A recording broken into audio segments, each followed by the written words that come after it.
राधे राधे प्यारे भक्तों, शाम सदाशिव चैनल में आप सभी का स्वागत है। आज हम आपके लिए लेकर आए हैं प्रबोधिनी देव उत्थान एकादशी। इस एकादशी का नाम देव उठनी एकादशी भी कहा जाता है। आइए सुनते हैं। ब्रह्मा जी बोले, हे मुनि श्रेष्ठ, अब आप पापों को नष्ट करने वाली तथा पुण्य मुक्ति को देने वाली प्रबोधिनी एकादशी का महात्म्य सुनिए। भगीरथी, गंगा तथा तीर्थ नदी, समुद्र आदि सभी इस फल देते हैं, तब तक प्रबोधिनी एकादशी नहीं आती। कार्तिक मास की शुक्ल पक्ष की प्रबोधिनी एकादशी के व्रत का फल 1 सहस्त्र अश्वमेघ तथा 100 राजसूय यज्ञ के फल के बराबर होता है। नारद जी ने पूछा, हे पिताजी, संध्या को भोजन करने से, रात्रि में भोजन करने तथा पूरे दिन उपवास करने से क्या क्या फल मिलता है, उसे आप समझाइए। ब्रह्मा जी बोले, हे नारद, संध्या को भोजन करने से 1 जन्म का, रात्रि में भोजन करने से 2 जन्म तथा पूरे दिन उपवास करने से 7 जन्म के समस्त पाप नष्ट हो जाते हैं। प्रबोधिनी एकादशी के व्रत के प्रभाव से सुमेरु पर्वत के समान कठिन पाप क्षण मात्र में ही नष्ट हो जाते हैं। अनेकों पूर्व जन्म में किए वे बुरे कर्मों का यह प्रबोधिनी एकादशी का व्रत क्षण भर में नष्ट कर देती है। जो मनुष्य अपने स्वभाव अनुसार इस प्रबोधिनी एकादशी का व्रत विधि पूर्वक करते हैं, उन्हें पुण्य फल प्राप्त होता है। हे मुनीश्वर, जो मनुष्य श्रद्धा पूर्वक थोड़ा भी पुण्य करते हैं, उनका वह पुण्य व्रत के समान अटल हो जाता है।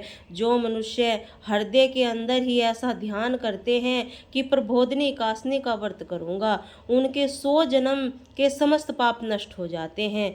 जो मनुष्य प्रबोधिनी एकादशी के दिन रात्रि को जागरण करते हैं, उनकी बीती हुई तथा आगे वाली 10,000 पीढ़ियां विष्णु लोक में जाकर वास करती हैं और नरक में अनेक दुखों को भोगते वे पितृ विष्णु लोक में जाकर सुख भोगते हैं। ब्रह्म हत्या आदि के महान पाप भी प्रबोधिनी एकादशी का व्रत करने से धुल जाते हैं। एकादशी के दिन रात्रि को जागरण करने का फल अश्वमेघ आदि यज्ञों के फल से भी अधिक होता है। समस्त तीर्थों में जाने तथा गो स्वर्ण भूमि आदि का दान का फल कार्तिक मास की शुक्ल पक्ष की प्रबोधिनी एकादशी में रात्रि के जागरण के फल के बराबर होता है। इस संसार में जितने भी तीर्थ तथा जितने भी तीर्थों की आशा की जा सकती है, वे सब प्रबोधिनी एकादशी का व्रत करने वाले घर में रहते हैं। जो मनुष्य एकादशी के व्रत को करता है, वह योगी, तपस्वी तथा इंद्रियों को जीतने वाला होता है, क्योंकि यह एकादशी भगवान विष्णु को अत्यंत प्रिय है। इसके व्रत के प्रभाव से कार्यक, वाचिक तथा मानसिक पाप नष्ट हो जाते हैं। इस एकादशी के दिन जो भगवान की प्राप्ति के लिए दान, तप, होम, यज्ञ आदि करते हैं, उन्हें अक्षय पुण्य मिलता है। प्रबोधिनी एकादशी के दिन भगवान की पूजा करने से बाल, यौवन, वृद्ध अवस्था के समस्त पाप नष्ट हो जाते हैं। इस एकादशी को रात्रि में जागरण करने का फल चंद्र सूर्य ग्रहण के समान, स्नान करने से फल का 100 गुना अधिक होता है। मनुष्य जन्म से लेकर जो पुण्य प्रबोधिनी एकादशी के व्रत के पुण्य के सामने व्यर्थ है, क्योंकि हे नारद, तुमको भी विधिवत पूर्वक विष्णु भगवान की पूजा करनी चाहिए। जो मनुष्य कार्तिक मास में धर्मपरायण होकर अन्य व्यक्तियों का अन्न नहीं खाते, जो चंद्रायण व्रत का फल मिलता है, कार्तिक मास में भगवान दान आदि से उतने प्रसन्न नहीं होते जितने में शास्त्रों की कथा सुनने से प्रसन्न होते हैं। कार्तिक मास में जो मनुष्य भगवान की कथा को थोड़ा बहुत पढ़ते या सुनते हैं, उन्हें 100 गो के दान का फल मिलता है। जो मनुष्य अपने कल्याण के लिए विष्णु भगवान की कथा सुनते हैं, उन्हें 100 गो के दान का फल मिलता है। जो मनुष्य अपने कल्याण के लिए विष्णु भगवान को कथा सुनते हैं, वे अपने कुटुंब का उद्धार करके 1 सहस्त्र गो का दान फल पाते हैं। जो मनुष्य प्रबोधिनी एकादशी के दिन विष्णु की कथा सुनते हैं, उन्हें 7 दीप के दान का फल मिलता है। जो विष्णु की भक्ति पूर्वक कथा सुनते हैं, कथा तथा बाँचने वाले ब्राह्मणों की यथाचित पूजा करते हैं तथा उन्हें संतुष्ट करते हैं, वे उत्तम लोक को जाते हैं। इस पर नारद जी बोले, हे ब्रह्म जी, आप एकादशी के व्रत का विधान कहिए और कैसा व्रत करने से कौन सा पुण्य मिलता है वह भी समझाइए। ब्रह्मा जी बोले, हे नारद जी, इस एकादशी के दिन मनुष्य को ब्रह्म मुहूर्त में उठना चाहिए और नदी, तालाब, कुआं आदि पर स्नान करके व्रत का नियम ग्रहण करना चाहिए। उस समय भगवान से विनय करनी चाहिए, हे भगवान, आज मैं निराहार रहूंगा और दूसरे दिन भोजन करूंगा, इसलिए आप मेरी रक्षा करें। इसी प्रकार विनय करके भगवान की पूजा करनी चाहिए। उस रात्रि को भगवान के समीप गीता, नृत्य, बाजे, कथा आदि से व्यतीत करनी चाहिए। प्रबोधिनी एकादशी के दिन कृपणता को त्याग कर बहुत से पुष्प, फल, अगरबत्ती, धूप आदि से भगवान की आराधना करनी चाहिए। संग के जल से भगवान को अर्घ देना चाहिए। उसका समस्त तीर्थ दान आदि करोड़ों गुना फल अधिक होता है। जो मनुष्य पुष्प से भगवान की पूजा करते हैं, उनके सामने इंद्र भी हाथ जोड़ता है। कार्तिक मास में जो विल्प पत्र से भगवान की पूजा करते हैं, उन्हें अंत में मुक्ति मिलती है। कार्तिक मास में जो मनुष्य तुलसी से भगवान की पूजा करता है, उसके 10,000 जन्म भी समस्त पाप नष्ट हो जाते हैं। जो मनुष्य इस मास में श्री तुलसी जी के दर्शन करते हैं या छूते हैं या ध्यान करते हैं, वे रोपत्र अथवा सेवा करते हैं, वे 1000 कोटि युग तक भगवान के घर में रहते हैं। समस्त मनोकामनाओं को पूरा करने वाले भगवान कदम पुष्प को देखकर अत्यंत प्रसन्न होते हैं। यदि उनके कंदम के पुष्प की पूजा की जाए तो यमराज के दुखों को नहीं पाते। जो गुलाब के पुष्प से भगवान को पूजा करते हैं, उन्हें मुक्ति मिलती है। जो मनुष्य बकुल और अशोक के फूलों से भगवान की पूजा करते हैं, वे अत्यंत काल तक शोक से रहित रहते हैं। जो मनुष्य विष्णु भगवान को सफ़ेद लाल कनेर के फूलों से पूजा करते हैं, उन पर भगवान अत्यधिक प्रसन्न होते हैं।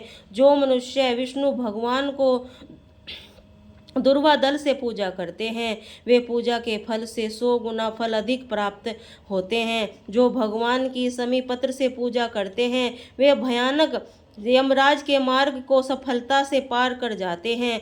जो मनुष्य चंपक पुष्प से भगवान विष्णु की पूजा करते हैं, वे आगमन के चक्र से छूट जाते हैं। जो मनुष्य स्वर्ग से बना हुआ केतकी पुष्प भगवान को चढ़ाते हैं, उनके सैकड़ों जन्म के पाप नष्ट हो जाते हैं। जो मनुष्य भगवान को पीले और रक्त वर्ण कमल से सुगंधित फूलों से पूजा करते हैं, उन्हें श्वेत दीप में स्नान मिलता है। इसी प्रकार रात्रि में भगवान की पूजा करके प्रातःकाल शुद्ध जल की नदी में स्नान करना चाहिए। स्नान करने के पश्चात भगवान की पूजा करनी चाहिए। इसके बाद इस व्रत की समाप्ति कर ब्राह्मणों को भोजन कराना चाहिए। दक्षिणा देकर मीठे वाक्यों द्वारा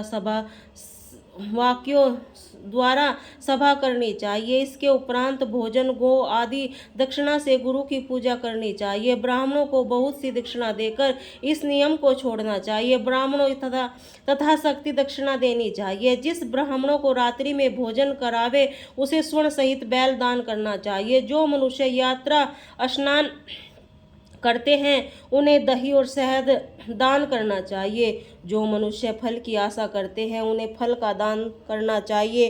तेल की जगह घी और घी की जगह दूध, अन्नों से चावल दान करना चाहिए। जो मनुष्य इस व्रत को भूमि शयन करते हैं, उन्हें सब वस्त्रों सहित सैया दान करनी चाहिए। जो मौन धारण करते हैं, उन्हें स्वर्ण सहित तिल दान करना चाहिए। जो मनुष्य बालों को धारण करते हैं, उन्हें दर्पण दान करना चाहिए। जो मनुष्य कार्तिक मास में उपनहा धारण नहीं करते, उन्हें उपनहा दान करना चाहिए। जो इस मास में नमक त्यागते हैं, उन्हें शक्कर दान करनी चाहिए। जो मनुष्य नित्य प्रीति देव मंदिर में दीप जलाते हैं, उन्हें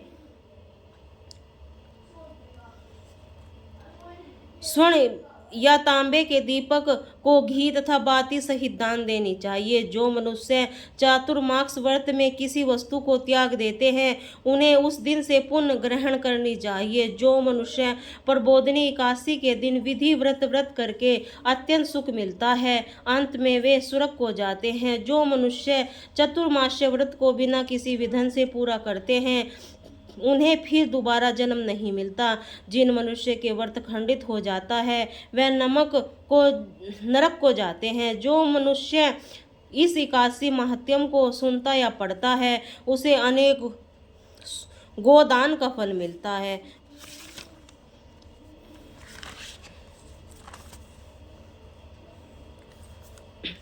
ओम जय काशी माता मैया, जय काशी माता।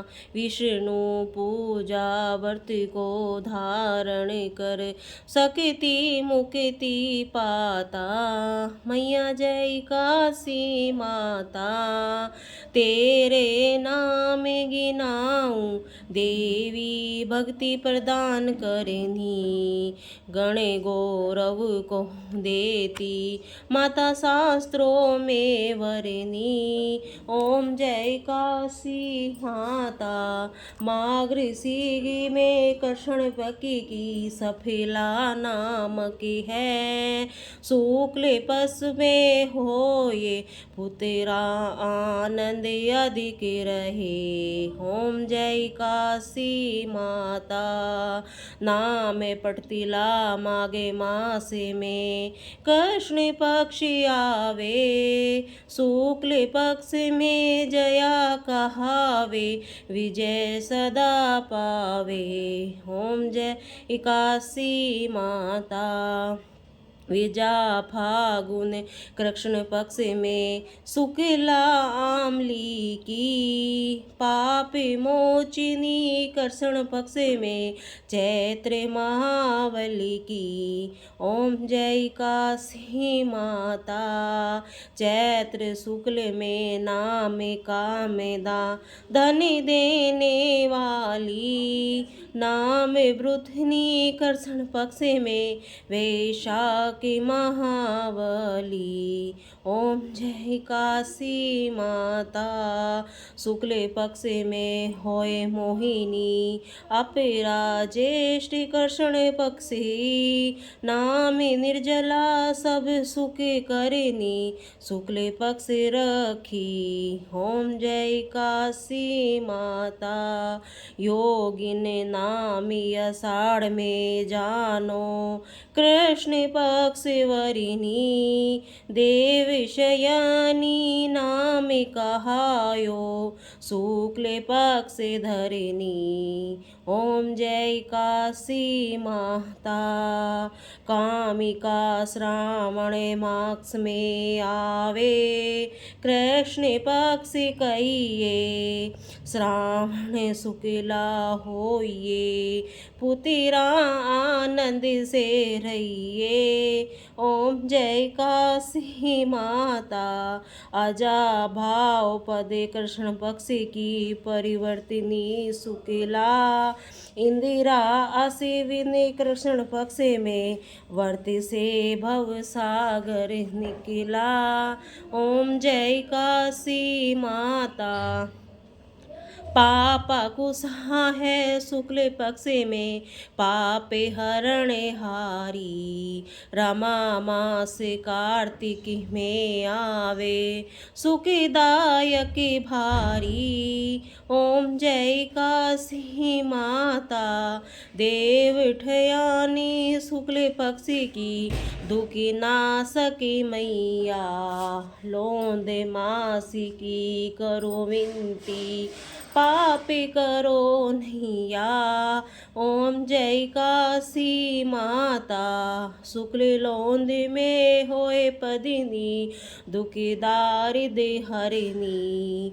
परिमा कृष्ण पक्ष में होती जन मंगल करनी। ओम जय काशी माता। जो कोई आरती काशी की गाता श्री जन करे रघुनाथ सृगिवासा, निश्चय ही पाता।